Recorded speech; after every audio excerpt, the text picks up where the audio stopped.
Você já passou pela seguinte situação?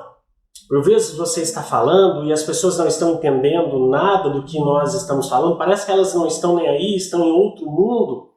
E ainda assim nós continuamos insistindo na nossa explanação e mesmo assim parece que não tem muito resultado. Você já passou por situações assim? Então seja bem-vindo a mais um vídeo do canal. Por quê? Porque no vídeo de hoje nós vamos tratar sobre as barreiras na comunicação. São estas barreiras que dificultam o envio correto da mensagem. E quando nós conseguimos identificar essas barreiras, quando nós conseguimos entendê-las e conseguimos desvencilhar delas, a nossa comunicação assertiva fica mais fácil de ser estabelecida. E a primeira delas, conforme eu disse para vocês que existem 3, a primeira delas é relacionada àquilo que nós somos enquanto pessoas. E aí se denomina, então, barreira humana.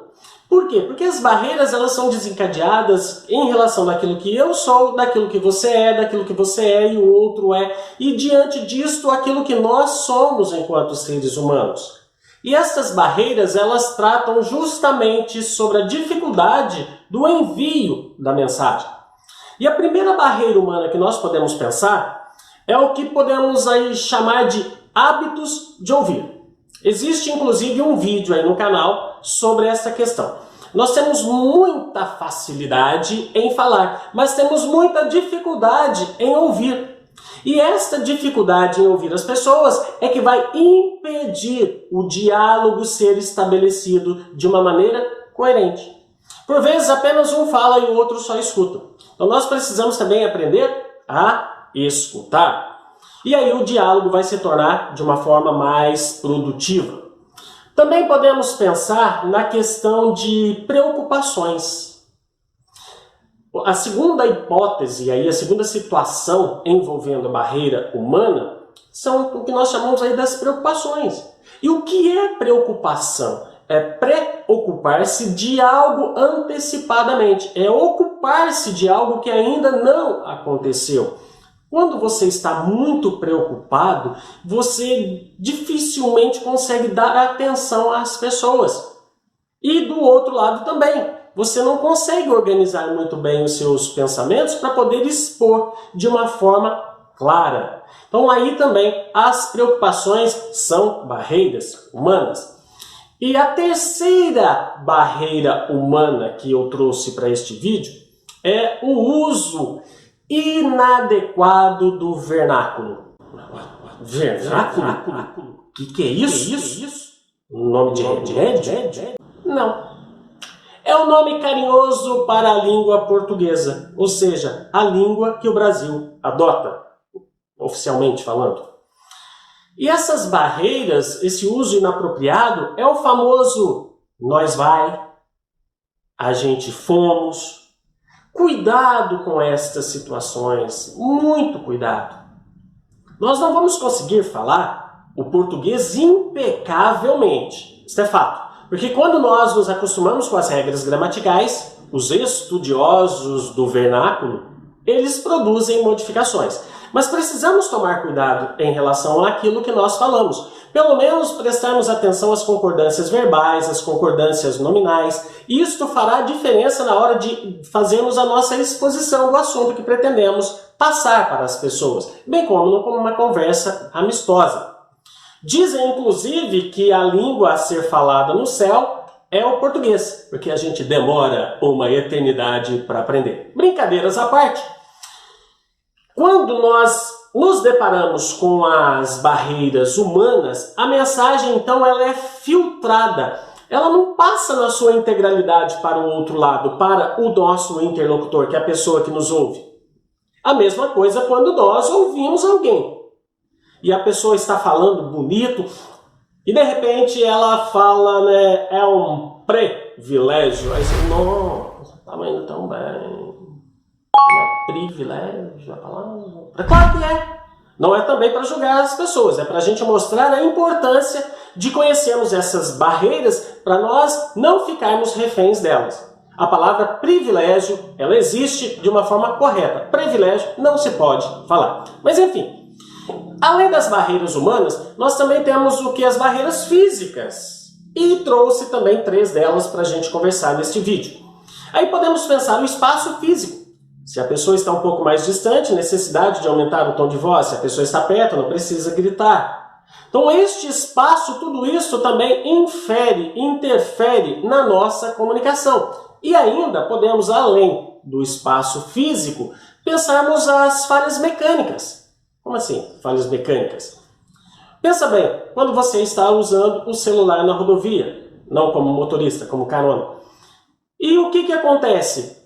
O sinal fraco, ele corta a ligação. Ele interrompe a fala.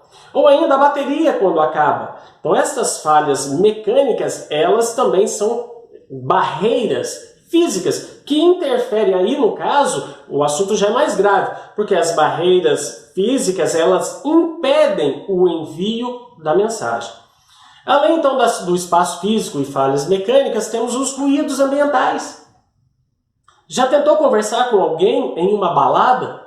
Ou próximo a ruídos de britadeiras, trânsito muito pesado? Então estas barreiras, elas impedem o envio da mensagem. Elas bloqueiam a nossa mensagem, não consegue chegar até o nosso ouvinte, que é o destinatário da nossa mensagem.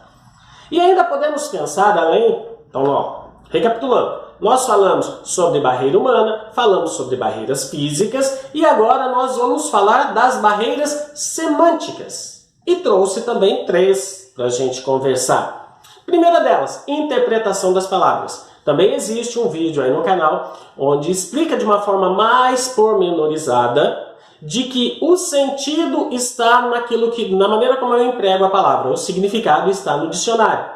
Então nós temos que tomar cuidado no emprego, na utilização das palavras, porque nós muitas vezes usamos sentido de forma diferenciada. O exemplo, o substantivo manga, ele pode ser considerado uma fruta, mas ele também pode ser considerado aí a manga da camisa. Então tomarmos cuidado no sentido, e ainda existem sentidos específicos.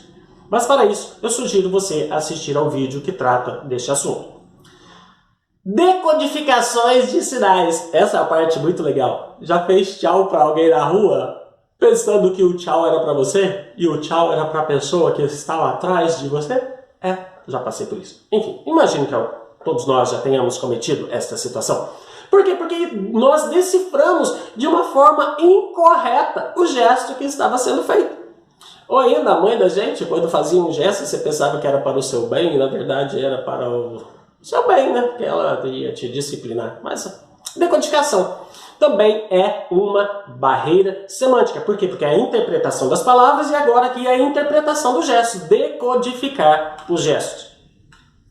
E temos também o uso inapropriado do vernáculo. Na primeira, quando nós falamos de barreira humana, é o uso inadequado do português. A gente fomos, aqueles erros grotescos. Aqui já é a utilização inadequada das palavras. Vou dar um exemplo que fica mais fácil. O meu filho, quando era pequeno, ele virou para mim e perguntou: pai, o que é terremoto? E aí eu disse para ele: terremoto é o movimento das placas tectônicas no interior da Terra, onde o magma terrestre superaquecido gera uma oscilação nessas placas, proporcionando uma fissura na superfície terrestre. E ele virou: tá bom, pai, mas e terremoto, o que é? Aí eu levei ele até a mesa da cozinha, e aí eu sacudi a mesa. Ele: terremoto, a terra treme. Exatamente. Ou seja, eu estava usando com ele termos inapropriados para com ele. E ele não entendeu. Quando nós estamos diante dessas barreiras semânticas, a nossa mensagem, ela é passada de uma outra maneira. Ou seja, ela chega incorreta e promove um outro sentido para a pessoa. O exemplo disso também acontece dentro de sala de aula. Eu costumo dizer que tem alunos que quando ele escreve algo de próprio punho, somente 2 pessoas sabem o que ele escreveu. Ele e Deus. 5 minutos depois, somente Deus, porque ele olha pra gente: professor, o que eu escrevi aqui? Se ele não sabe. Mas enfim, essa dificuldade do professor decifrar a mensagem pode gerar transtornos na hora das notas. Mas é só para a gente entender de uma forma bem prazerosa, bem didática, descontraída, sobre essas questões que envolvem a comunicação. Então no vídeo de hoje nós vimos barreira humana, nós vimos barreira física e vimos barreira semântica. Gostou? Deixa o seu comentário, compartilha com pessoas que precisam saber dessas informações para que a nossa comunicação seja cada vez mais bem feita. Afinal de contas, comunicação é tudo. E eu vejo você no próximo vídeo. Até lá!